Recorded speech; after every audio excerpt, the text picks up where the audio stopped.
पहले हमारी खाने की बेइज्जती की, पता नहीं आगे और क्या क्या करोगे।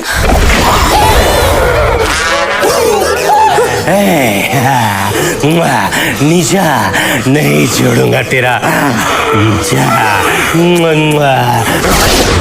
ये ऐसा रोल करने वाला आदमी छत्रपति शिवाजी महाराज का रोल प्ले कर रहा है। इससे बुरे दिन और क्या ही आएंगे। रितेश देशमुख की राजा शिवाजी फाइनली थिएटर्स में रिलीज हो चुकी है और एक सच बात बताऊं तो इस फिल्म से जो एक्सपेक्टेड था वही इस फिल्म ने डिलीवर किया है। Mediocre story telling, poor VFX और परफॉर्मेंस की बात करूं तो ऑनेस्टली डिजास्टर।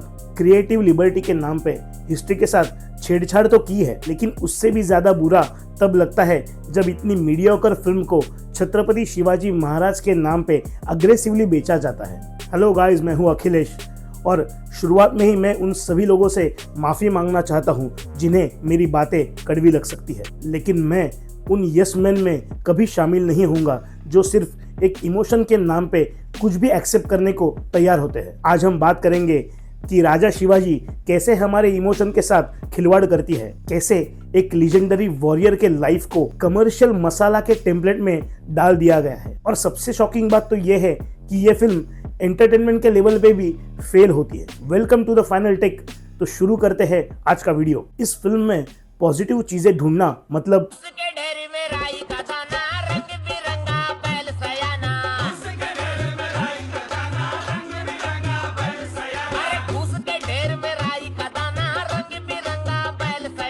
पूरे 3 घंटे की फिल्म में आपको हार्डली कुछ ऐसी चीजें मिलेगी जो रियली ऑनेस्टली प्रेज वर्दी है, और थोड़ी बहुत चीजें जो कुछ हमें अच्छी लगती है वो इस फिल्म की वजह से नहीं बल्कि कुछ इंडिविजुअल डिपार्टमेंट्स की वजह से। सबसे बड़ा और ऑलमोस्ट इकलौता पॉजिटिव एस्पेक्ट है अजय अतुल का म्यूजिक। जिस लेवल पे अजय अतुल के म्यूजिक ने इस फिल्म को एलिवेट किया है उसका 50% भी हमें डायरेक्शन, एक्टिंग या राइटिंग में दिखाई देता तो आज फिल्म कुछ अलग ही होती। फिल्म के जितने भी टॉलरेबल सीन्स है ना वो सिर्फ हमें बैकग्राउंड स्कोर की वजह से अच्छे लगते हैं। इमोशनल सीन्स हो, वॉर सीक्वेंसेस हो या कैरेक्टर इंट्रोडक्शन हो, अजय अतुल ने लिटरली इस फिल्म में जान फूंक दी है। दूसरी एक चीज जो मुझे जेन्युइनली बहुत अच्छी लगी वो है उस वक्त का पॉलिटिकल सेटअप। मुगल्स, आदिल शाही और निजाम शाही के बीच में मराठाओं ने कैसे अपने स्वराज्य का सपना देखा और उसे साकार किया, ये पूरा एस्पेक्ट हमें अच्छे से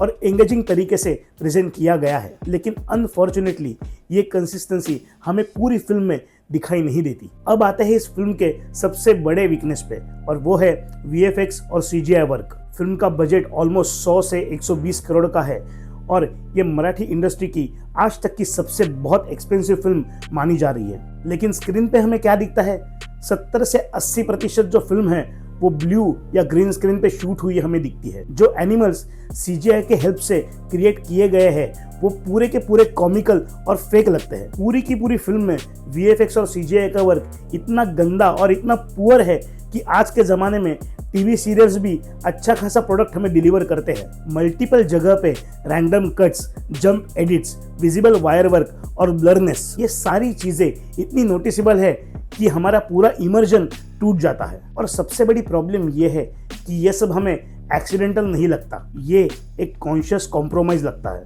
प्रॉब्लम ये नहीं है कि इंडस्ट्री में वीएफएक्स आर्टिस्ट और टेक्नीशियन की कुछ कमी है। प्रॉब्लम तो ये है कि हमारी प्रायोरिटी ही गलत सेट हो चुकी है। अगर आप वीएफएक्स और टेक्निकल क्वालिटी पे पैसा खर्च करते तो फेक पीआर और हाइप जनरेट करने के लिए पैसा तो कम पड़ेगा ही ना। और यहीं पे सबसे बड़ा डाउट क्रिएट होता है कि मेकर्स का इसके पीछे का एक्चुअल इंटेंट क्या था। ओम राउत ने आदि पुरुष में क्या किया ये तो हम सबने देखा है। रितेश देशमुख हमें इस फिल्म के साथ कहीं ना कहीं वही मिस्टेक रिपीट करते हुए हमें दिखते हैं। छावा जैसी फिल्म में बहुत ही कम टाइम में उस समय की वॉर टैक्टिक्स को लक्ष्मण उतेकर ने ब्रिलियंटली और इंटेलिजेंटली दिखाया था। वैसा एक भी मोमेंट या एक भी सीक्वेंस हमें राजा शिवाजी में कहीं भी देखने नहीं मिलता। बस रितेश देशमुख हमें छत्रपति शिवाजी महाराज के गेटअप में 15 से 20 मिनट सिर्फ ऑरा फार्मिंग करते हमें दिखाई देते हैं। अब आते हैं फिल्म के सबसे क्रूशियल एस्पेक्ट पर और वो है कास्टिंग। सबसे पहले रितेश देशमुख एज छत्रपति शिवाजी महाराज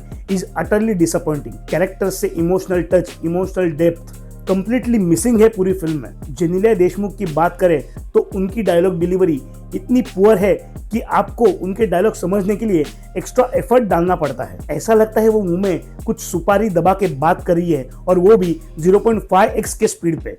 और शायद इसी वजह से इस फिल्म की लेंथ 40 से 50 मिनट लंबी हो चुकी है।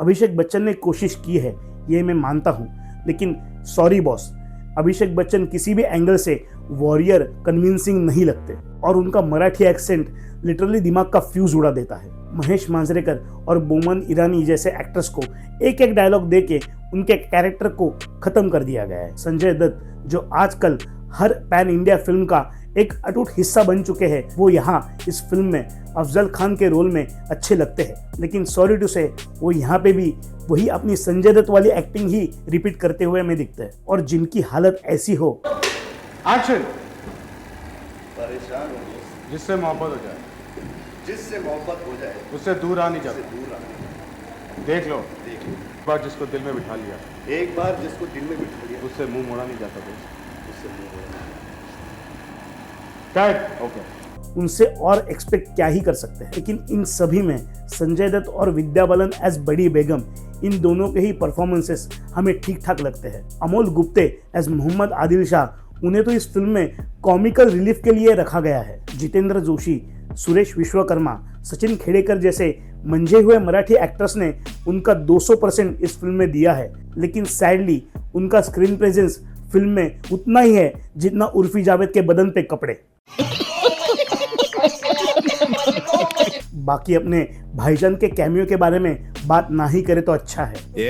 आजकल अपने भाईजान की फिल्में तो छोड़ो, उनके कैमियो भी आजकल कोई सीरियसली नहीं लेता। मैं आ जाऊं क्या अपनी पर? और यहाँ पे रितेश देशमुख ने भी उनके कैमियो को बिल्कुल सीरियसली नहीं लिया है। अब मैं बोलता हूं तेरे को, मिल मेरे को कई बार। क्लाइमैक्स थोड़ा हमें हुक करके रखता है, लेकिन वहां भी स्लो मोशन, ऑरा फार्मिंग और फिल्मी डायलॉग बाजी मूवमेंट को वीक कर देती है। मैं एक बात यहाँ पे क्लियर करना चाहता हूँ, छत्रपति शिवाजी महाराज के इमोशन के नाम पे इस फिल्म को अच्छा बोलना मतलब उनके वैलर का इंसल्ट करने जैसा है। फिल्म ओपनिंग स्ट्रॉन्ग लेगी, रिकॉर्ड्स भी बन सकते हैं, लेकिन जिस तरीके से इन लोगों ने ऑडियंस को ग्रांटेड लिया है ना, उसका जवाब खुद ऑडियंस ही उनको मंडे से देगी। और अगर आप इमोशन लेके थिएटर में जाओगे ना, तो चीटेड ही फील करोगे। सच बात बताऊं तो ये फिल्म इमोशन के नाम पे एक बहुत बड़ा स्कैम है, और इसका असली इम्पैक्ट मंडे से दिखना शुरू हो जाएगा। तो ये था रितेश देशमुख के राजा शिवाजी पे मेरा द फाइनल टेक। मैं ना शुगर कोट करता हूँ और ना ही हमारे चैनल पे कभी ऐसा होगा। अगर आपने भी ये फिल्म देखी है तो मुझे कमेंट में अपने ओपिनियन जरूर बताना, और ऐसे ही ब्रूटली ऑनेस्ट रिव्यूज के लिए चैनल को सब्सक्राइब करना मत भूलना। मिलते हैं अगले वीडियो में। Thank you.